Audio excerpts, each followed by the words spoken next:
Sanibonani guys, kaMonqobile ngiphathela amazwibela omkhokha ngomhla ka-30 September. Guys, uKholekana akafuni ukudilika kuleli hashi eliphezulu aligibele impela impakamo, hayi isadla umunyu ubhuti. Ufikile-ke uSiphamandla ezomcela phela ukuthi abuyele kuMthembu ngoba ubaba wabo uMvelase uthe akabuyele ekhaya. Ushilo uKholekana ukuthi ukuba bengidinga ekhaya bezoyifikela qathatha kumina ayi kuwena. Washo uSiphamandla ukuthi angiyindawo-ke la ungekho wena, ngizohamba la mase sesihamba sekhaya kaMthembu. Wathi uKholekana ilalela la, ukuthi angidinga ngampela ukuthi ngibuyele laphaya koMthembu, iyodwa into ekumele uyenze, kuzomele nje wena uhlabe phansi ngedolo ukhuleke kumina, usho ukuthi imina umkhululi futhi akusiwena. Umane wasukuma-ke uSiphamandla wambuka emehlweni umfowabo, waqeda wavula isicabha waphuma wahamba.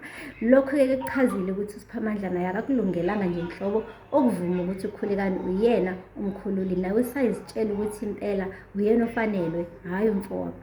Akupheli-ke lapho-ke guys, uNdlovu ufikile laphaya kuyena uKholekana ezomtshela phela ukuthi sebeyitholile indawo entsha abazokhonzela kuyona.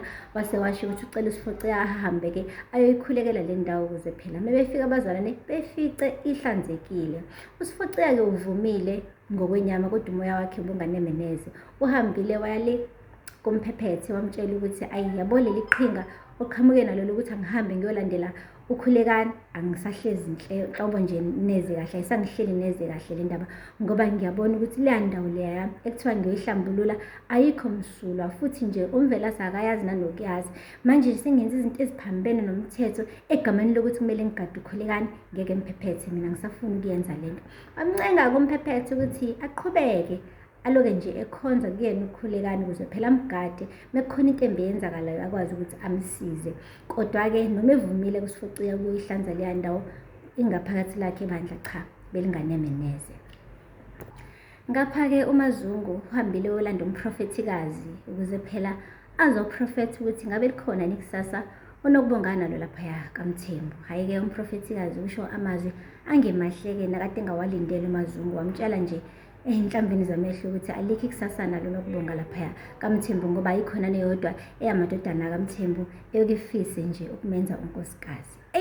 Imphathe kabuhlungu-ke leyo ndaba uMazungu ukuthi ingane yakhe isancane kanje isizozigugele laphaya emzini, ingeke zibe nabantwana, ingeke zibe namyeni emva kokuthi phela kudlule umyeni wakhe umlungisi emhlabeni.